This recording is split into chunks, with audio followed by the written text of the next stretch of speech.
Bonsoir à tout le monde et bienvenue dans mon petit paradis nordique. Je suis toujours dans le nord de la Norvège, à Tromsø, 350 km au nord du cercle polaire arctique. La nuit commence à arriver petit à petit. On va pas dire qu'on l'attend parce que les mois d'hiver vont être longs, mais en attendant, voilà, le soleil commence vraiment maintenant à se coucher. Il est couché derrière les montagnes.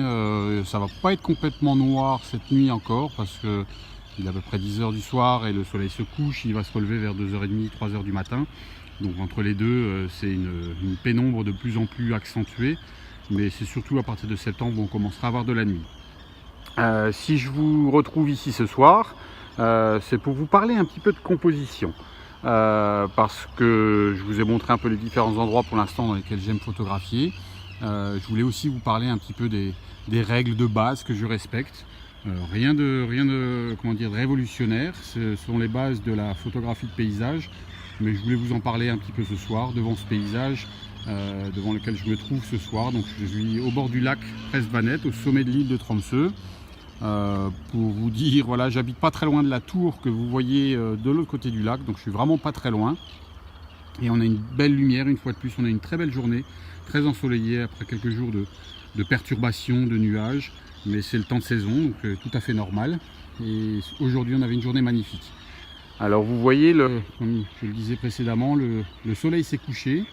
Il est en train de se coucher derrière les montagnes. Il y a encore un petit peu de rose, de violet, etc. dans les nuages.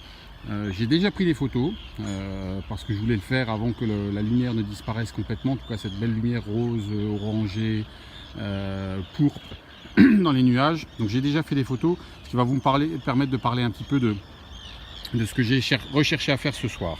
Alors voilà, je vais tout simplement mettre en route mon appareil photo. Donc vous voyez le cadre. Alors celle-là, elle est un peu sous-exposée, je vais vous expliquer pourquoi. Voilà, j'éclaircis un petit peu. Voilà, ce qui clignote, ce sont les zones surexposées sur mon cliché. En attendant, voilà ce que j'ai essayé de faire.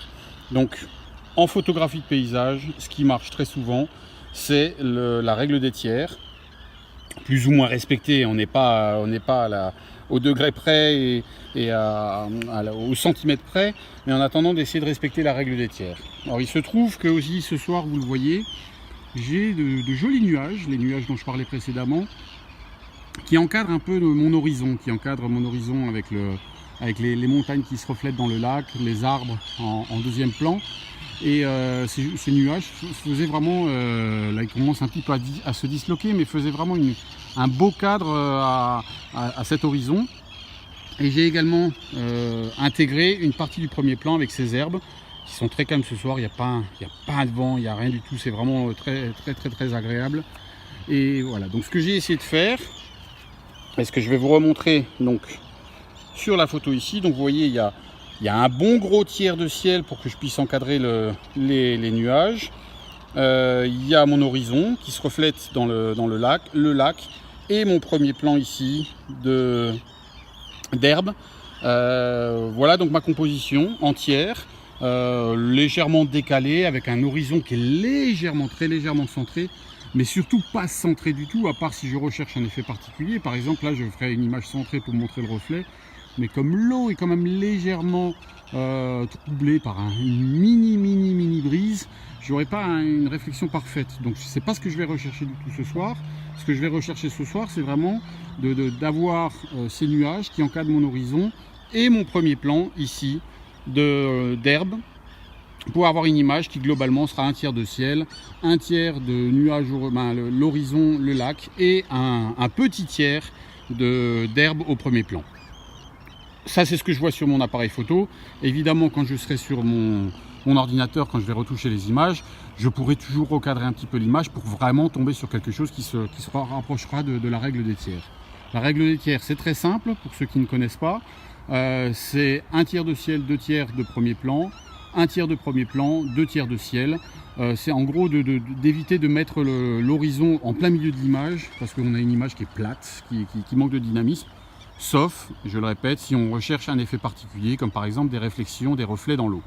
Voilà ce que je pouvais vous dire en termes de composition. Une règle vraiment très simple, très basique, qui fonctionne quasiment tout le temps quand on fait de la photo de paysage.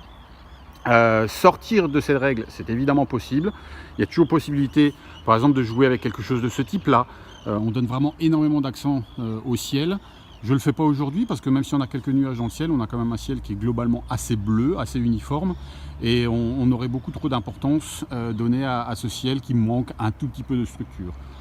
Donner à l'inverse ici beaucoup plus d'importance au premier plan, c'est aussi une option, ce qui pourrait être le cas par exemple avec les canards là, qui sont en train de passer. Mais comme je le disais, j'ai quand même un petit peu de nuages, j'avais des belles couleurs, et ces nuages avaient de belles couleurs il y a encore quelques minutes, donc ce serait très dommage de les couper et de ne pas leur donner de l'importance, surtout qu'on ne verrait que le reflet que vous voyez ici sur ce cadrage, et on pourrait se demander un petit peu qu'est-ce qu'il y a, voilà, d'où vient ce reflet, et ça montrerait un petit peu de réalisme. C'est ce que je peux vous dire, donc, encore une fois, sur ces règles que j'essaye de respecter dans la mesure du possible et parfois d'en sortir. Je vous le dis, si on avait un ciel très structuré, on pourrait très bien imaginer avoir une photo de ce type-là avec ce que j'ai pu faire, ce que vous pouvez voir sur les photos que j'ai postées dernièrement, où on avait des ciels d'orage, des ciels assez perturbés. Et là, on pourrait très bien donner beaucoup d'importance au ciel. En termes de technique, comme d'habitude, là je suis F9, donc F8, F9, F11, c'est la focale. Pour la profondeur de champ, là je suis quand même sur quelque chose. J'ai un premier plan évidemment avec les herbes, j'ai un plan assez lointain à l'infini, mais il y a quand même suffisamment de distance. J'ai pas un premier plan à 50 cm de l'image, donc je peux me permettre d'être à F8, F9, F11 pour avoir quand même une profondeur de champ suffisamment grande pour avoir un plan de netteté qui va de 0, entre guillemets, ou en tout cas de mon premier plan, jusqu'à l'infini, jusqu'aux montagnes que l'on voit au fond. Derrière en ombre chinoise. Priorité à l'ouverture, donc priorité au diaphragme. La vitesse se règle en fonction. Et comme vous avez pu le voir, je vais remettre ces images ici. Voilà. J'ai fait du bracketing. Donc là, je suis sur 9 poses. Avec à chaque fois un bracketing d'exposition de 0,3 entre chaque image. Et voilà, donc vous voyez, mon image s'éclaircit de plus en plus. Là, c'était des images que j'ai faites il y a déjà quelques temps sur ma carte mémoire. Donc vous le voyez, ici c'est les zones surexposées. Donc très clairement, je ne vais pas utiliser cette image-là pour le ciel, parce que le ciel, ici, je le remets, est surexposé. Par contre, le premier plan sera beaucoup mieux exposé. C'est un peu sombre ici parce que je suis en extérieur et c'est ce qu'on voit sur l'écran LCD de l'appareil photo. Mais par contre, avec des photos ici, on a beaucoup plus de contraste, beaucoup plus d'intensité dans le ciel. Ça, ce sont des photos, la photo que je vais pouvoir utiliser pour le ciel. Et ensuite, en post-traitement, je vais combiner mon ciel bien exposé avec mon premier plan bien exposé et faire en sorte que la transition se fasse de façon souple pour que vous ne voyez pas ou pour qu'on ne voit pas, pour que l'observateur et celui qui regarde la photo ne se rendent pas compte que en fait il y a deux images assemblées. C'est une technique assez courante, relativement simple on va dire d'utilisation en utilisant un logiciel comme Photoshop, et ça permet vraiment de pouvoir avoir un paysage qui est parfaitement exposé, sachant qu'on a un ciel qui est encore très lumineux, qu'on a un horizon qui lui est très sombre parce qu'il est en ombre chinoise, qu'on a un lac qui est pas aussi lumineux mais presque aussi lumineux que le ciel, et qu'on a un premier plan qui lui est de nouveau assez sombre. Donc c'est très difficile d'avoir sur la même photo tous ces plans là correctement exposés. C'est pour ça que j'utilise cette technique de réassemblage ensuite des images. C'est également pour cela que j'ai besoin d'un trépied pour que mes images soient parfaitement stables et que d'une image à l'autre je n'ai pas de décalage, parce que sinon quand je veux réassembler mes images, tout simplement ça ne colle pas. Voilà ce que je pouvais vous dire aujourd'hui. Un petit peu de composition, un petit peu de technique de paysage, de photos de paysage, un petit peu de technique, et j'espère que vous avez profité du spectacle qui est quasiment terminé au niveau de la couleur dans les nuages, et en tout cas de cette belle ambiance ici autour du lac de Prestvanet au sommet de l'île de Tromsø. Je vous dis à bientôt et pour de nouvelles aventures et de nouvelles informations sur mes prises de vue. À bientôt.